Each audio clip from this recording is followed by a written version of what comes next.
A'udzu billahi minasyaitonir rajim. Bismillahirrahmanirrahim. Assalamualaikum warahmatullahi wabarakatuh.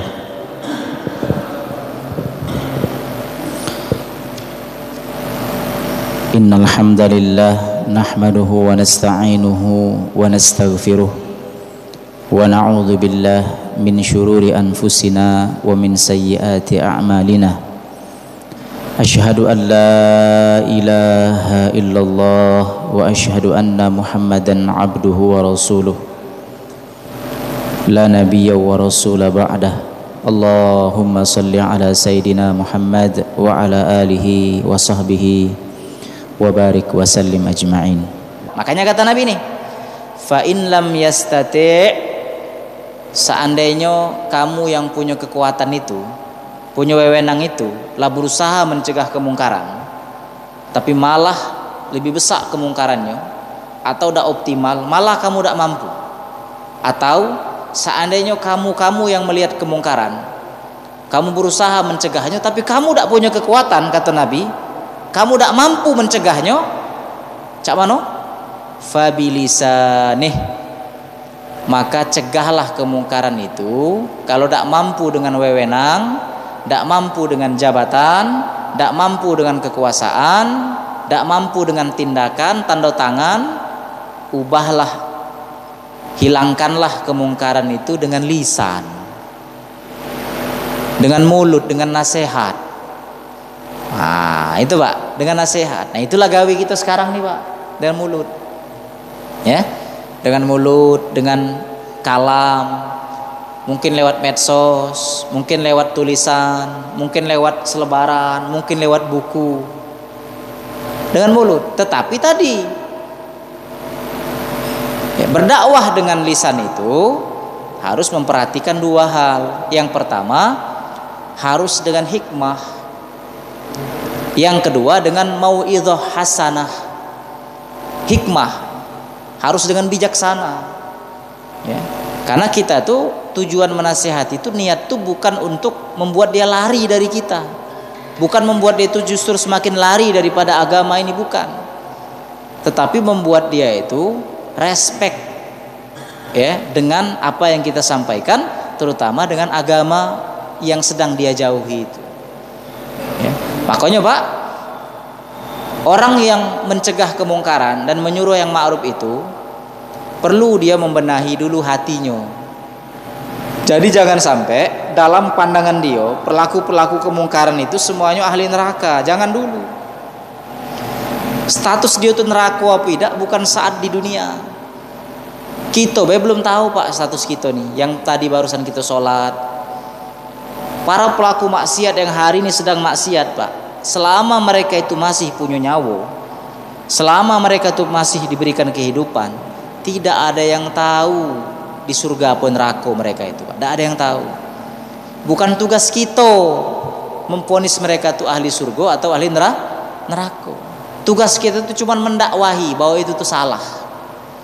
Jangan-jangan kita ini Pak yang kita tidak ngerti sama sekali ini, ya. Makanya sampaikan dengan hikmah tadi, bijaksana. Apalagi jika itu berkaitan dengan orang-orang yang dekat dengan kita. Jangan sampai dia malah menjauh dari kita, ya, dengan lisan. Jadi sampaikan dengan lisan. Makanya kata Rasulullah, jangan sampai kamu mengucapkan suatu ucapan ta'tadhiru minhu ghadan. Ucapan itu membuat kamu menyesal besok hari dengan mengucapkan kalimat itu. Nah, betapa banyak kita ini Pak, ucapan-ucapan kita ini yang membuat kita istighfar dan membuat kita itu menyesal, ya. Ibarat paku, ya Pak. Ibaratnya paku, kalau kita ketokkan di kayu, tok tok tok tok tok, bolong. Pacak tak bolongnya itu ditutup Pak? Pacak. Tapi apakah bisa memperbaiki bolongnya? Tidak. Ucapan itu sudah membekas di hati seseorang, ya, membekas, dan membekas itu sangat susah dihilangkan.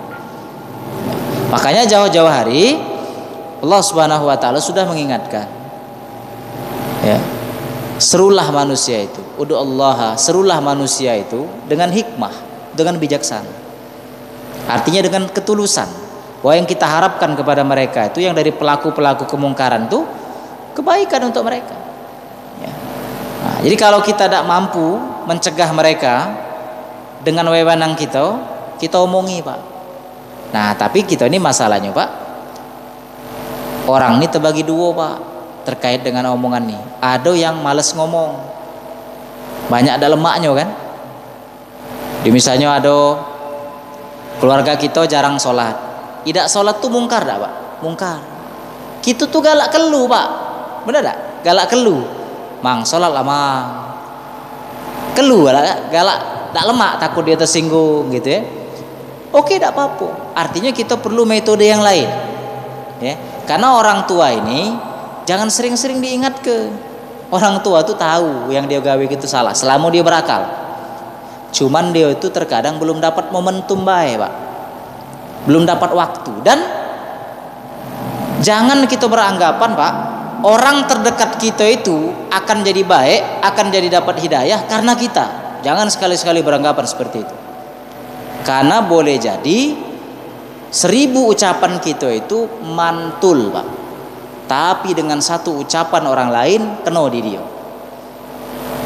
Ini peringatan untuk kita semua, dan diingatkan oleh Allah kepada para nabi-nabi terdahulu. Betapa Nabi Nuh itu merasa yakin bisa mengajak keluarganya itu di jalan Allah. Tapi ternyata ketika lautan itu sudah membanjiri gunung-gunung itu Pak, anak dan istrinya itu tidak bisa diselamatkan oleh Nabi Nuh. Nabi Pak gagal dalam menasihati keluarganya.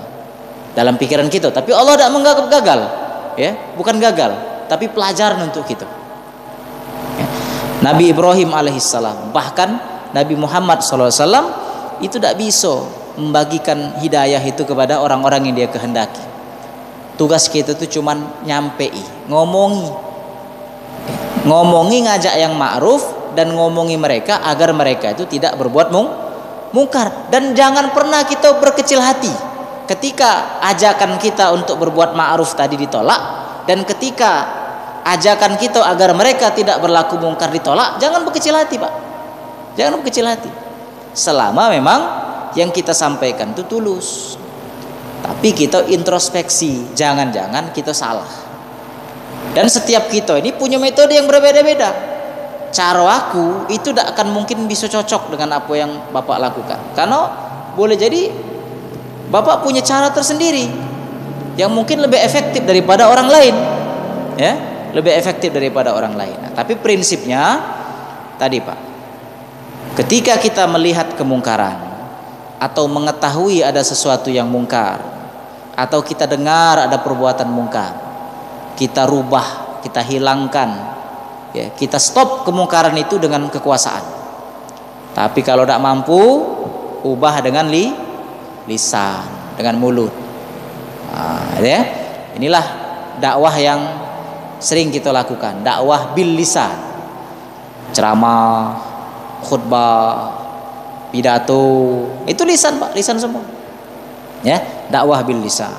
Di masjid ini banyak nih dakwah bil lisannya. Mutar misalnya, mutar murotal misalnya kan.